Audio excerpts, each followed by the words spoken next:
Today I have a real treat for you. My mother. My mommy.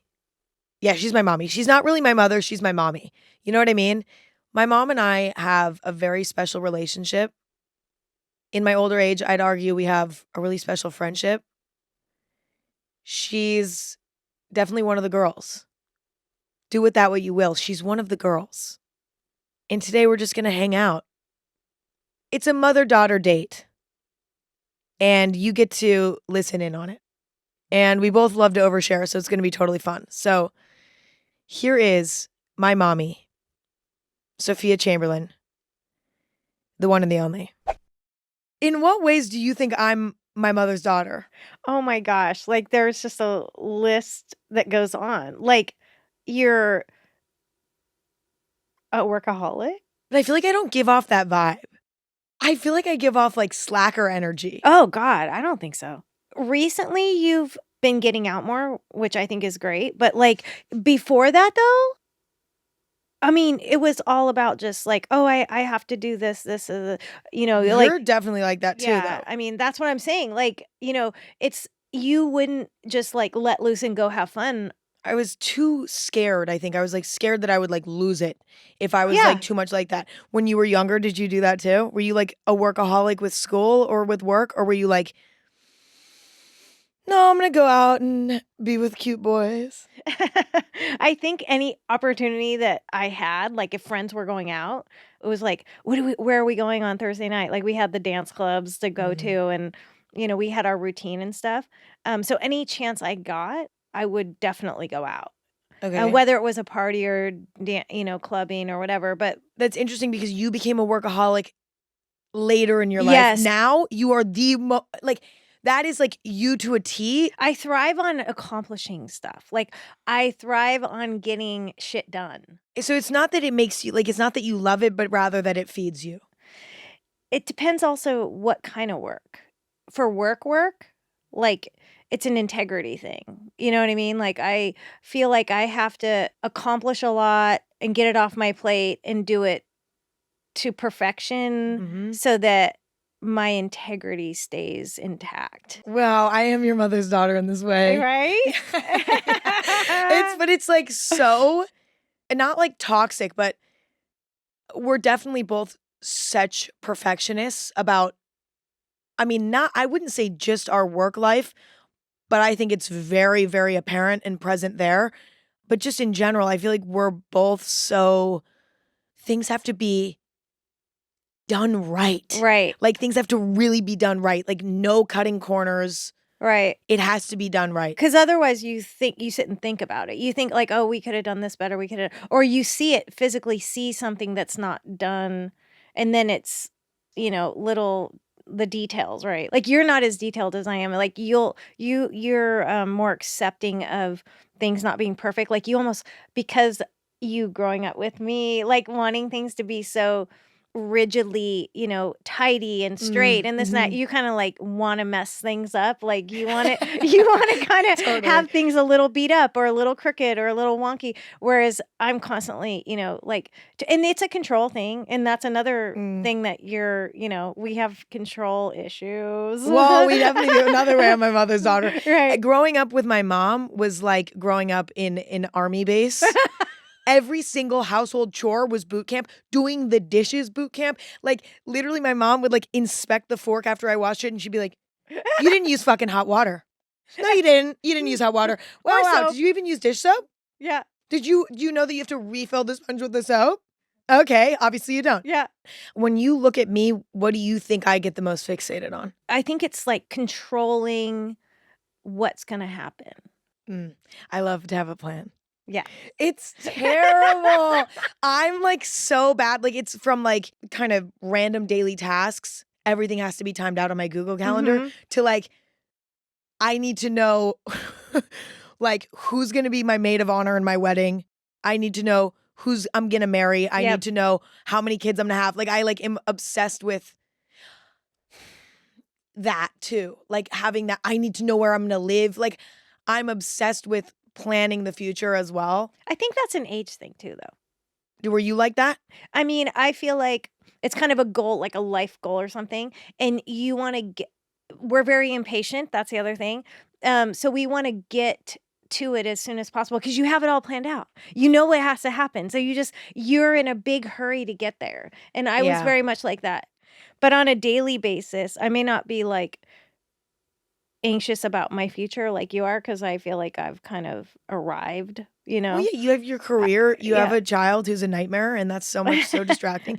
And then you have Filled with a lot to do on a daily basis. mhm. In what ways are we different? Well, like I said, I mean, I think you rebelled against my precision on things, and so you kinda like when things are a little more knocked around, beat up, wonky, crooked, you know, a little messy, like you kind of rebel against that. It's not like your house is dirty or unorganized. It's more like you might be attracted to like a little vintage piece of artwork or something, and it'll be, maybe chipped up and knocked around and not, Mhm. and I'd be like, "Oh no, but it's got chips and not, dents in it." And you're like, "But that's what I like about it." And I Yeah. like things to be like more, I like, vintage things or antiques, but I like But you them want when it to be they're refurbished. I like them to be more like in better shape, and you are totally good with something just like falling apart I because know. it looks cool. Okay, so that's one way we're different. Do you think we're different socially? Oh yeah, Why? cuz I'm not social. Oh. I was when I was your But you're age. definitely outgoing. But I get bored at like, you know, social events where it's maybe like I have trouble hearing people talk, like I can't, if Oh, there's a me lot of too. people talking, like, so it's hard to have a conversation. So I feel kind of like I start to like close up because I can't understand what anyone's saying. And then I'm like, This is and real. I'm just This is like, real. just shaking my head and I'm just like, and so I feel that's awkward to me, But that's also such an interesting perspective because it's like, it's so true that in most social situations, a party, a club, like, Yeah, a bar, it's fucking loud. it It's is just loud and it's not fun to talk. to talk. It actually is awful. Like, when I go out, and as we know, I've been doing it a lot because I call my mom when I'm on the way home and it's like 2 in the morning, 3 in the morning, Yeah. 4 in the morning. It's been 6 in the morning and I'm It's so driving home it's because so I fun don't getting the drink, tea, though. really. Well, yeah, you get the tea. Yeah, how good is the tea? It's awesome. It's so good. It's so fun. This is totally a detour. Now we're going in a completely different direction, but share the best tea I've ever given you. Well, what was a story that I got in the car and I called you and I told you about where you're like, this is the juiciest shit yet? It's usually, like, when you've seen somebody that you haven't seen in a long time, or you met somebody for the first time and, you just, like, really hit it off, and it would be, like, an unexpected person, that Boy drama. yeah, boy drama is always the best, right? Like, that's like, Mhm. "Oh, man," like, who would have thought that would have happened, or, Yeah. that they would have said that, or, it usually has to do with boys. It's usually, like, where you've been out and about and you've seen someone and then you see, you know, Yeah, stuff. that was kind of the best one. I know Yeah, what you're yeah. alluding You to. know what I mean? In LA, I think it's like you're always gonna see people out that you have, like, a history with, whether it's an old friend or an ex or whoever, and it's like, I think those are the best stories for you probably because you know these people, you've met these people, Yeah. and then now it's, like, interesting to see but that is the problem Or with sometimes, like I'll have been a fan of, maybe it's a music artist or, an actress or a model or something like that. And you've become friends with them. And then you come home and then you tell me stories about like an evening out where you've run into them and then the conversations you've had or whatever. And I'm like so riveted at the end of my, because it's so fun. It's like someone that you maybe, watched them on TV when you were little. And so I've watched these people grow up to be, successful, whatever, artists, musicians, whatever they are. And so it's Yeah. just kind of fun to hear the local stuff that happens when you're out and you run into these people. What they're really like. What they're really like, or like, whatever. It's just Yeah. so fun. I honestly feel like I go out and be social for the debrief after Oh, with you and my friends. It's like, yeah. that's what it's about. I kind of like wake up automatically at like 2 a.m. and you're just like, go, why is she? and I she's- like, yeah. and then, oh, she's still out. Yeah. Okay, well, maybe she'll, and then like if I think you're in an odd place, sometimes like the location will seem a little odd and I'll check in and just say, you good? Just to make sure you're good, but also to let you know that I'm awake. So then as soon as you get in the car, you can call me. Yes. Speaking of you tracking me on my phone, well, you're an anxious parent. Yes. Why don't you sort of dig into how you manage being a deeply anxious person and having a child?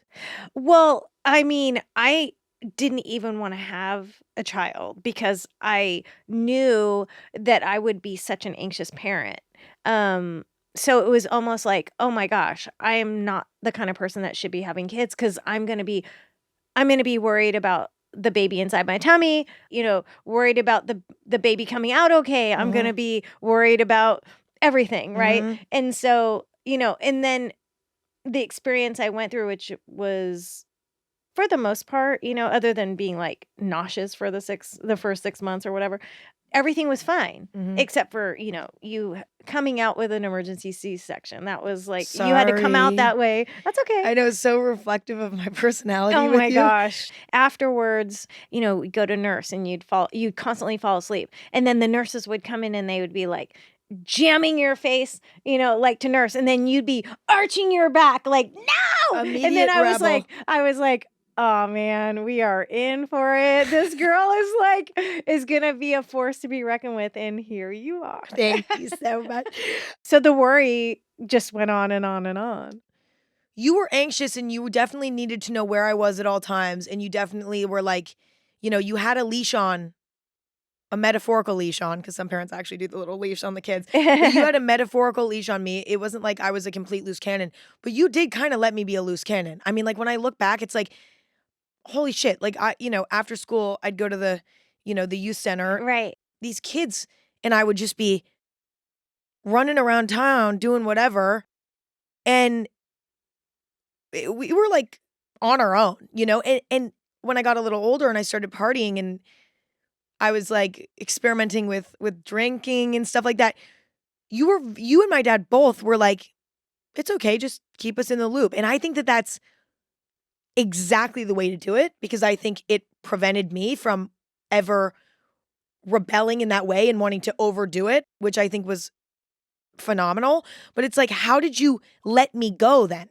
You kind of let me go, even though you're so anxious. First of all, like I trusted you. Like I didn't feel like you were gonna, make a bad decision. Everybody makes bad choices, right? Like that's how we learn.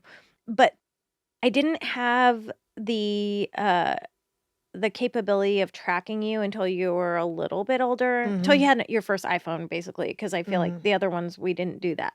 And it's because my intentions or my thoughts about tracking you or keeping an eye on you, it wasn't about what you were doing or who you were hanging out with. It was just more about being able to rescue you if you were in a bad situation. It's about knowing where you were so that if there was an earthquake, then I could just come pick you up. So that's what you were more anxious about rather than what I was actually doing. No, I was never worried about what you were doing. Interesting. It was never about controlling what you were doing, who you were hanging out with. It was about keeping you, just knowing that I could come and save you somehow. Because you didn't like it at first.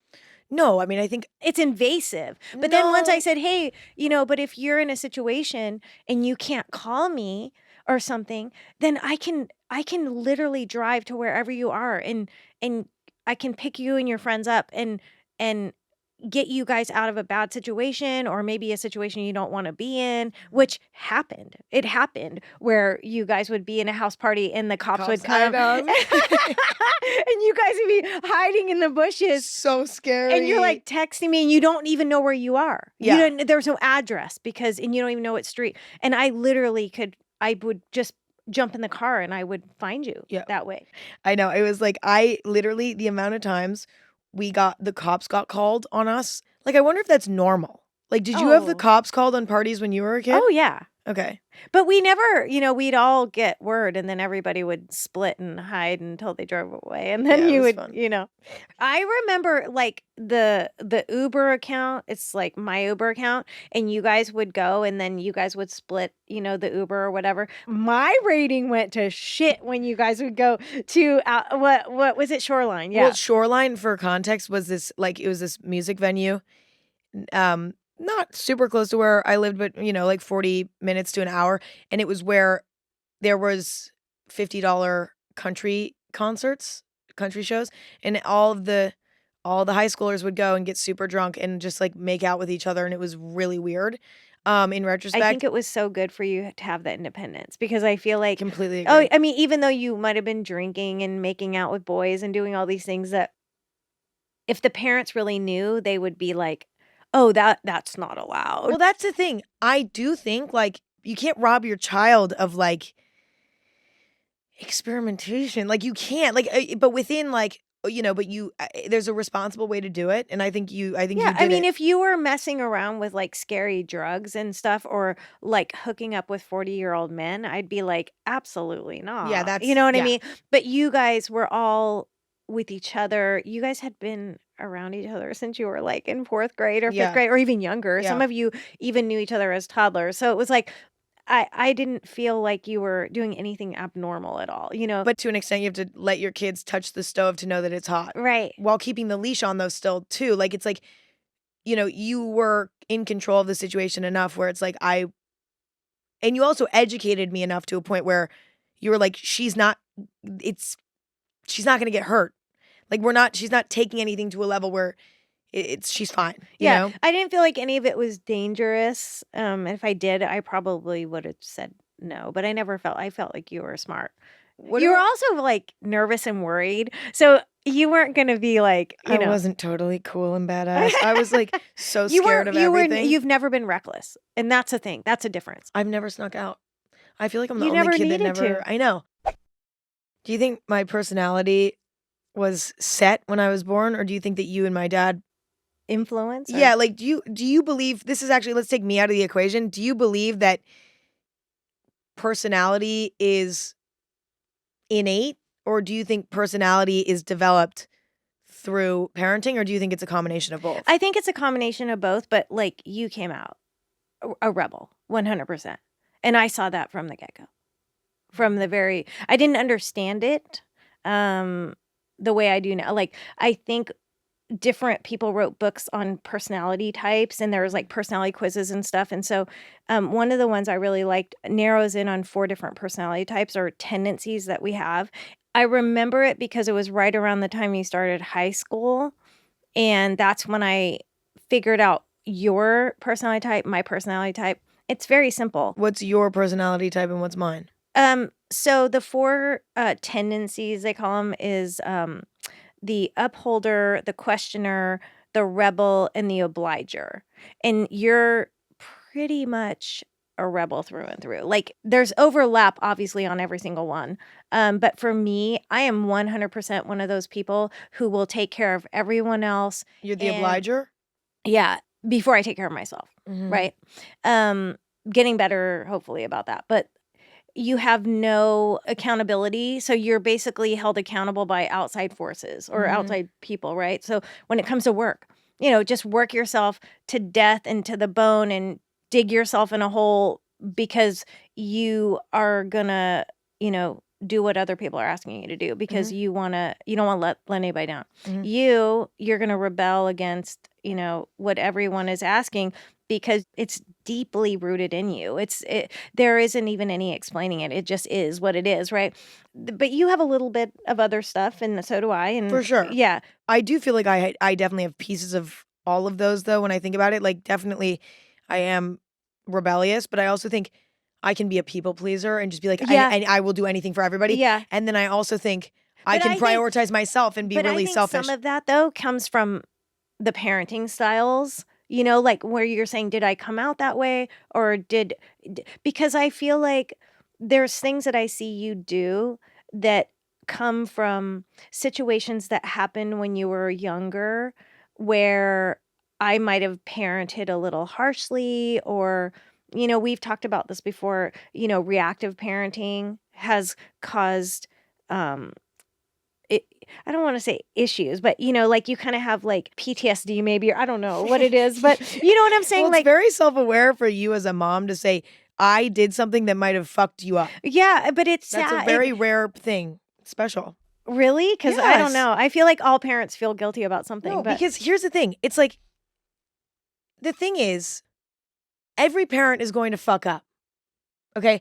And it's about being able to apologize.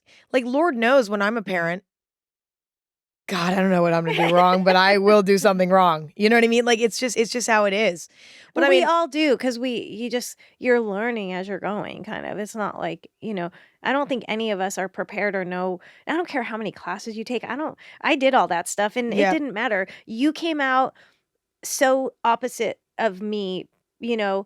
And so, it's like, okay, sweetie, it's time to brush your teeth. No. Yes, we have to brush your teeth because you don't want to have rotten teeth and you And I was don't like, want to yes, go I to sleep. do. And then you're like, It's no. cool. It's And then there's me, pinning you down on the floor of your bedroom, going, we're gonna brush your teeth. And you're like, no, no. And it's like, yes, yes, yes. And we're like power struggling through life until yeah. I realize who you were, And it was by that point though, all that reactive parenting had already taken place. To me, when I think of reactive parenting, it's like a more emotional tone. It's like Yeah. it's a more elevated tone. It's more of there's anger, Yeah. there's emotion. It's like But it's also cutting off children and not hearing them. mm, Like being really emotional about something, or snippy, and not giving a child a chance to say, "Hey, wait a minute. I have something to say about that." Nope, you just need to go brush your teeth and go to bed. It's like, but wait, I have something to say. Nope, you just go, you know what I mean? And that happened. yeah. And that is something that I'll probably never be okay with. Like, it's just, because it hurts. And it's like, because I see you overcompensating sometimes, because I think that influenced, you know what I mean? And it's kind of sad. No, it's not sad. It is, because I just, especially with, say, like in relationships with like friends or boys, and it's like, no, no, no, no, don't do that. I caused that for you. Don't do that. Oh, Don't, like be sort of more of a pushover or be like too agreeable or be right. like Or not feel like, or hesitate to speak your mind because you were shut down as me being a reactive parent, in that parenting style, kind of shut you down in a way, so you felt like you weren't going to be heard or that you couldn't speak up for yourself.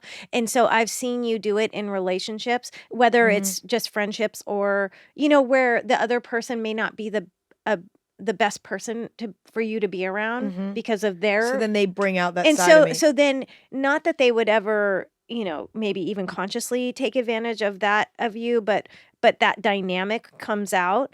And that's where, so one time I was, it's like, it was a reel, and it wasn't even that long ago. I saw it on Instagram, and it was somebody acting out a reactive parenting scenario, and I Mhm. went, oh no, I was that parent for a while. Okay, And but then yeah, and then continue. I sent it to you, and I was like, "Emma, oh my God, I was that parent, and I think this is why you do this thing." Like, Yeah. or do these different Yeah. things. And I wanted you to be aware of it, so you would say, "Wait a minute, I don't have to do that. I don't have Mhm. to do that. I have a voice and I need to be heard, and I don't need to hold back just because of something that happened to me when I was a kid Mhm. that influenced the way I am with everyone else in my life. Like, I'd much rather you recognize that and me go down for it. You know what I'm saying? Like, You're like, I'll do no, I'll go but down for it just to help you see the person you need to be, yeah, right? but ultimately that is phenomenal parenting though. Like, Well, you never stop being a parent, right? Like, no, and it's like, okay, yeah, that was like a rough patch, and it definitely formed me in a way. I mean, every single little thing that happened when I was a kid formed me in a way. mhm. Also feeling like I can call you at any time and talk to you about anything and you're never going to judge me and you're always going to you're not going to get mad at me. Like on that side of things, that formed me in a way where now I'm not afraid of being myself as much. Yeah. But I do think that being a good parent is being selfless enough with your child, taking your ego out of it, being selfless enough with your child to say, I fucked up. This is how I think it fucked you up. And I'm sorry. And let's work through it together so that you can heal from that. I can heal from that. Yeah. And we can all blossom. Yeah. Because at the end of the day, if it's not that, it's probably something else. I do think in order to be a good parent, you kind of have to let your ego go. I agree, because that's why you're able to now to see this TikTok about how you parented in a way that you're not proud of, and to send it to me and say, I'm sorry. Yeah. That, like, you can't do that if your ego's in it. And you're like, no, I have ego in being a good parent, a perfect parent. Right. But your dad and I have talked many times about this. It's like, once you have a kid, you go out the window. Okay. It's not about you anymore. You have this little person and you got to give it your all. And make sure that they're safe, happy, and whatever. It's not about, raising the smartest or the cutest or the most talented. It's just about, we've talked about this so many times. We gave you the opportunity to be you, and we had respect for you as a little human, and we wanted, you to develop into whatever you were going to be, not who we are, who you are, and I think that's where a lot of parents are like, oh, no, we don't talk about that. We don't talk about this, or we don't get, boy crazy, or we don't say this word. We don't, and it's like, but you know what I mean? Such a funny example to use, because 9 times out of 10, I'm calling you, it's about a right. It's about all of those things, which is just totally normal. Whereas other parents, I think, really try to control, that kind of stuff. And it's like, why though? Is it because you're worried about looking bad because your That's kids, totally what it is. Because your kids are boy crazy? Girls and boys everybody's crazy about everybody. Yes, you know what I mean? At a certain age, it's like, so why do you care how that's going to make you look? But also even like college, like, oh, my kid needs to go to this college, or oh, my kid needs to get this job. It's like, it does really get it. It's terrible on both ends. It's terrible. It's terrible for the child because they feel like they can't, discover what they want to do with their lives themselves. But then it's terrible for the parent because, I'm so sorry, you're going to get disappointed. Yeah. You're going to get fucking disappointed. Or if you put like rules into place like that, we had conversations because you felt like you had to go to this college or that college or a good college or whatever. And it's like, no, wait a minute. Like, you can do whatever you want. You're in the driver's seat, and it doesn't, no judgment here. That's why you're doing what you're doing. Because it's interesting though, because how rare is it for a parent to know? This is so backwards. How often is the kid like, no, I need to go to college, but something inside me is telling me I'm not going to go. And the parents are like, don't go. When has that ever happened? But it's crazy. It's crazy how the gut instincts, really kick in. And because your dad and I, it wasn't about us. It was about you, and about you being happy, healthy, figuring things out. It wasn't about like, oh, well, if she doesn't go to Harvard, then we're going to look like dumbasses or something. Like, it just, it didn't matter to us. You know what I mean? But also, I went to FIDM. He went to a few years of, so it's like, well, right. It's like, who are y'all to talk? Right. Like, but it's like, you could say, well, don't do what I did. Go to, get a 4-year education and, reach for the stars or whatever. But you don't have to reach for the stars on a certain path. And you had made it really clear that that path was, everyone's doing the same thing. Everybody looks the same way. And I look around the room and every face looks the same. And I'm like driving going, oh my God, she's freaking me out right now. Like, I don't even, what does she mean by that? Like, I thought, because you were so much more advanced, than I realized. And you're telling me this on the way home from school one day when you were in high school. I was going very Shakespeare. I was going very poetic. I was going very abstract art in the car with you that day. I was like shaking going, oh my God, do I need to like have a, sign her up with a psychologist? Like, I don't know what to do. And then it was like, we went to the, college counseling, and you walked out of there just shaking your head. And I'm going, I don't know what's going wrong. I will say that was when I sort of like I started having very intuitive feelings at that point. And well, you said you didn't see yourself graduating from high school, like walking the line, and it freaked you out. Remember that? Well, that was what was so weird. And to this day is so weird with graduating high school in the proper way, right? Like walking down the line. Yeah. Like, you know, I couldn't see it. I could not see me in college. I wanted both of those things. You know, I was a very Yeah. studious, academically driven You were child. so anxious about Perfection in that setting. right, like, because you were it was something you would say, "I gotta get into the best colleges. I have to have those. I just have to, I have to," and we're like, "But why?" You know, like, "Why do you feel Well, like you have to do yeah, that?" it was so weird. Yeah. The whole thing is weird in retrospect because it's like most of the time a kid's not going to Catholic all girls school unless their parents force them to go. Right. Like I wanted to go. Yeah. I wanted to go because I was like, this is going to help me prep for college Yeah. so that I can go to a good college because I really think what it was rooted in was feeling like obviously the Bay Area, the Silicon Valley, it's a bunch of tech families. It's a lot of wealthy kids. Yep. And we weren't necessarily there. We weren't up there with them. We were totally fine. Yeah. But we weren't there. You know what I Right. mean? To me, I was like, I feel inferior Yep. in a way, which was completely fucking ridiculous in retrospect. No, but that's normal, but I mean, as though. a kid who doesn't And I wanted to I mean, understand, and as even as a parent, you know, I wanted so badly to provide that. A house with, you know, whatever, and then whatever kind of car you wanted when you turned 16, and, you know, like, I wanted to provide all that, and that made us who we are Mhm. today, you know, and it you know, but at the time, you know, my heart hurt, you know, to not be able to provide that for you, but when I looking back, I'm glad I didn't. me fucking too. Right. So, I mean, I don't regret any of it, but at the time it was really hard because it was like I was constantly looking for the little house to even just rent that would be affordable.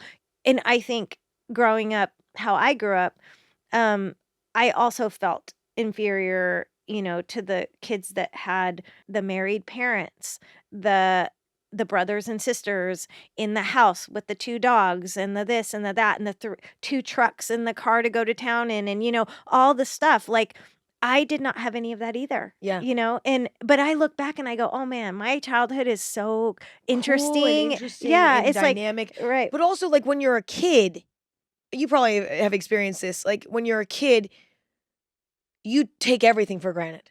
You know what I'm saying? Like you don't realize how good you have it until you're older and you're able to see things from a worldly scale. Yeah. Right? Like I was under the impression that like, you know, my childhood was much more challenging than it was because I was comparing, you know, myself to like these rich kids who have like tech parents. Yep. You know, like they're like millionaire parents. Yep. Like they're everywhere. Yep. You know, and like I'm comparing myself to that. I only made it worse by going to Catholic all girls school. The only way that we were able to do that was by getting financial aid. Right.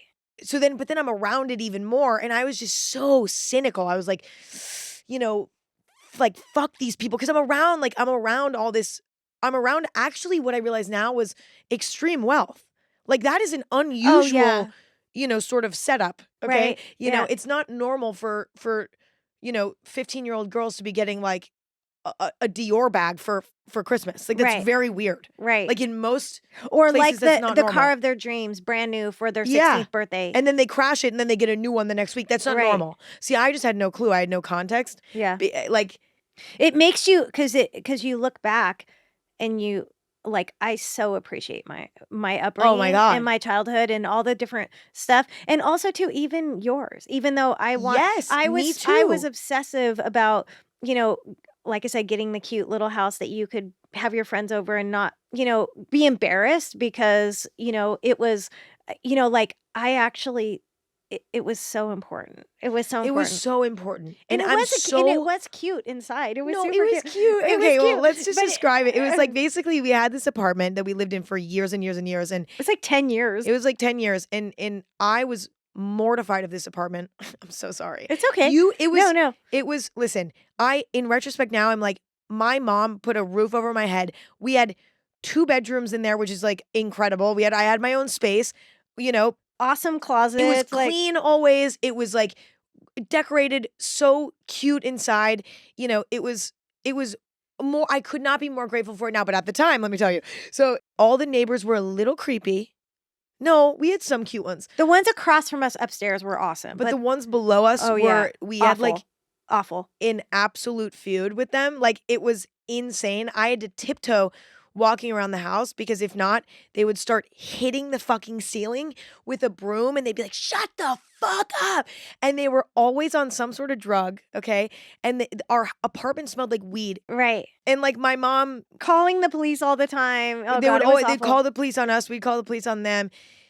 For both And of I us. think reactive parenting came from that. Like, I'm not trying to make excuses, but that situation, I look back and I go, I should have just gotten us out of there because I would be so short-tempered because of that. Yeah, but it was hard because I lived, like I was going to school there and it was like going to be and emotionally challenging to get me out of that school. And like, you know, you're like, by the way, we were rent controlled there.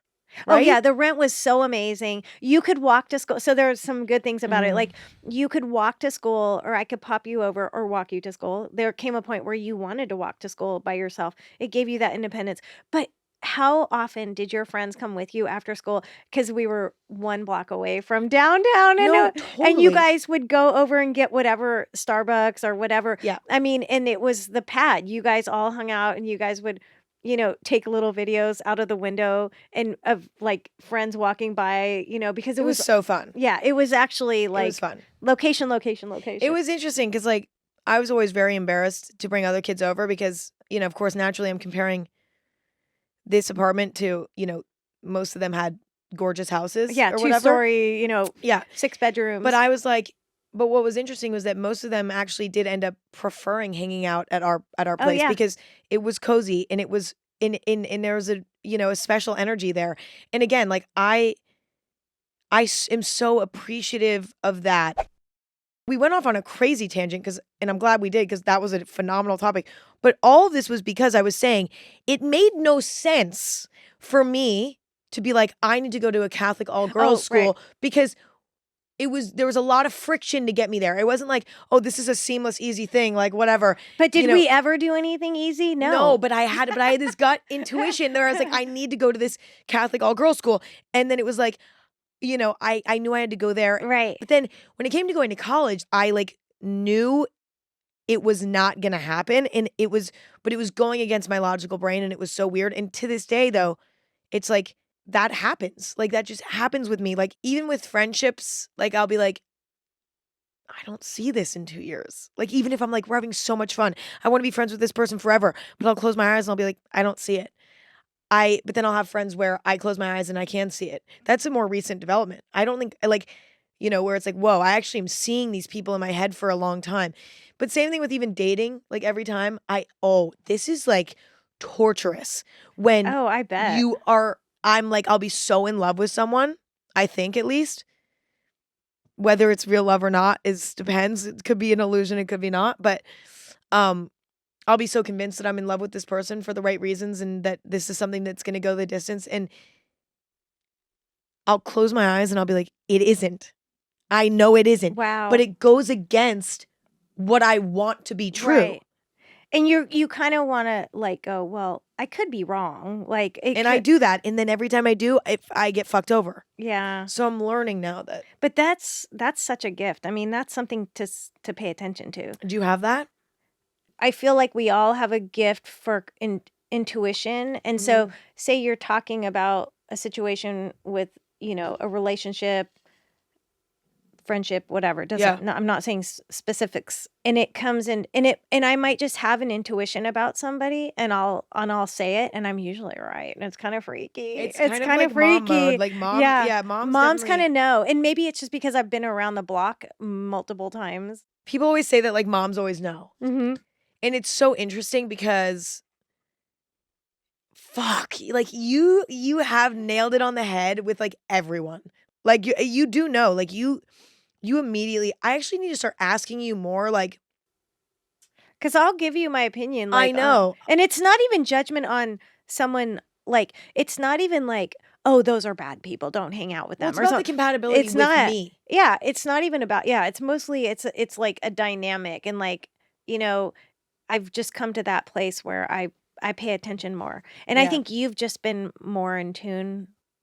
I mean, I think I might be in tune, but Yes, there's a I big will but. ignore it. Well, no, I think what happens with you though is like because you have anxiety, you will overanalyze those things sometimes and then you get worried about it. An example would be like an intrusive thought, right? Mhm. And then all of a sudden you'll start to make something out of that because you'll go, "Oh, that Yeah. popped in my head." And is that okay, but does that mean it's real or is it just because it was an intrusive thought? So you have this Yes. like, "Oh my gosh, you poor thing." Like it's really but I have done that my whole life and I got a handle on that when I was in my older 20s. I'm getting better 30. about it. I was probably even in my 30s when I was able to get a handle on that and Yeah. figure out the tools and you'll get there. But it Yeah. sucks because you'll spend so much energy and time and lose a lot of sleep over this kind of stuff that you create yourself that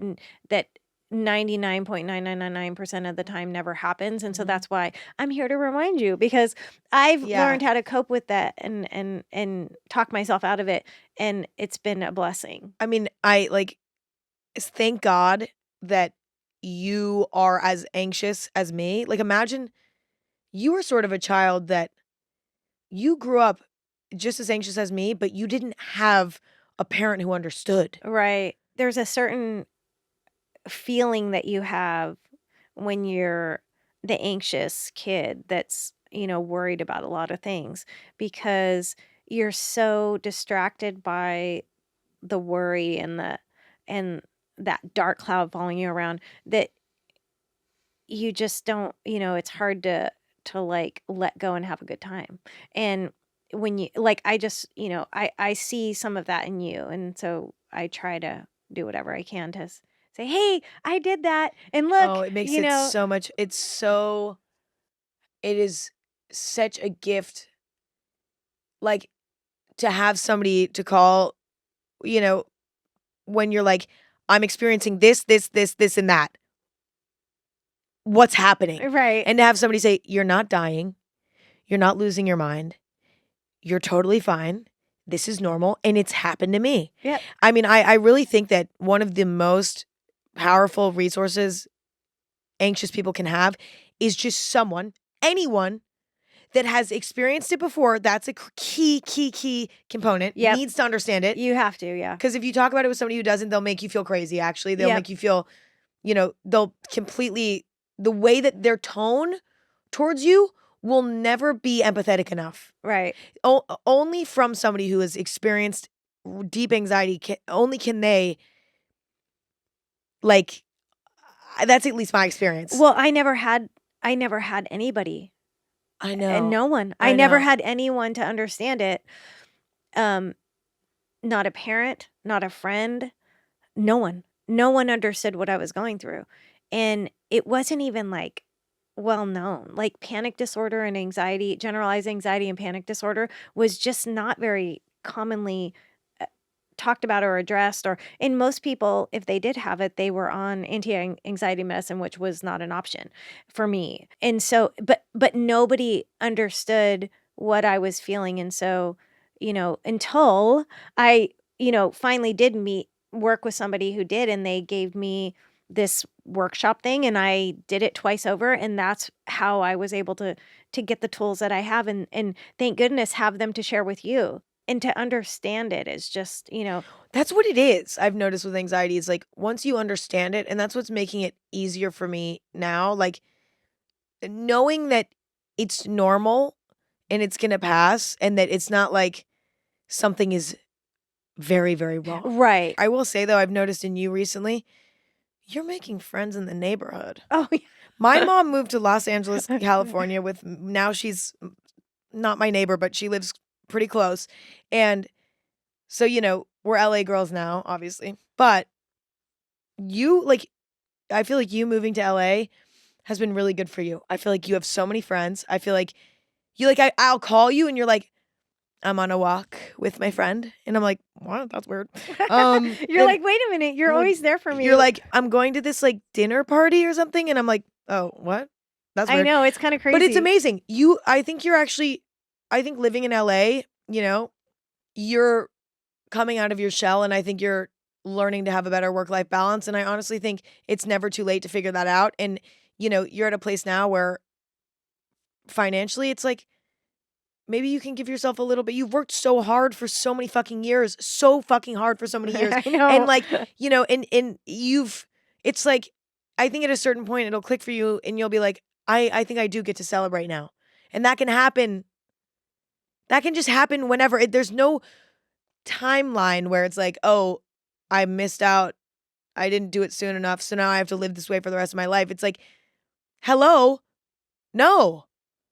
I'm trying. I'm doing. You will. It's baby steps. Well, I'm here to be like, okay, To mommy, put- time to get out. It's getting weird. Okay. Like- Time to get Mommy, you're being so boring. Totally. This is so weird. But you know, it's funny. Like, it's like back in the day, it's like, oh, you know, the different things that adults did to go have fun is just not the stuff that I like, you know? So now it's like having, you know, taking out time with these new friends that I have to try new restaurants or Love that. just have them over for coffee or go take like, you know, take the kids for long hikes to the top of the hill, you know, like things that are just more in my, so I'm just more lined up with people that do that like to do the same things. Yeah. And so it's kind of funny because I like moved here and I've never looked back and it's been so fun. It's been so fun. You know what? Like, I actually think we love LA. I love LA. Everyone loves LA. I do. No, it's funny because like, you know, I hated LA for so long. I'm actually like fucking into LA right now. Me I'm too. loving it. No, I'm not kidding. Like when I would come down and help you at the different locations you were at before, I was kind of like, I don't think so. Well, I lived in terrible areas. Like I was just like, I don't think I could do it. And then like I got, you know, when I got kind of stuck here, you know, helping to get the house finished and all that, and it just got a My routine. house. Yeah. Got a routine down. It was like, oh, well, I already kind of lived here. So, and I liked it. I liked it. And then it was like, I've never looked back. I know. It's so fun. I love it. I love it. Totally. I'm not like, I'm giddy with how much nature I get to be in. Like, I know. all the critters. Okay. We love rats, like pet rats. We love them. And she had a pet rat in college and she would carry it to class in her pocket and it would sit in her little sweatshirt pocket and it would crawl up on her shoulder and sleep on her shoulder. And this was her little best friend. And when I got older, then my mom was like, let's get Emma a rat. I wanted a rat. So I had pet rats. We both have a deep fondness for rats. Top rodent, I'd argue, for the both of us. Although my mom also loves squirrels. That's her top rodent.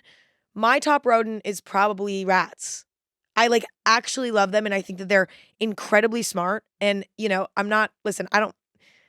don't need to see a big like 2-foot New York rat, right? Like I'm not hungry for that experience. But like a little cute female pet rat, obsessed. Long story short, my mom loves rats. I love rats. Yeah. She also used to feed the squirrels at her work. And then she on top of that, she's obsessed with the salamanders that are all around, or no. It's not salamanders. What is it? It's lizard. Sorry, she's her lizard friend. Western fence lizards and southern alligator lizards. Oh my God.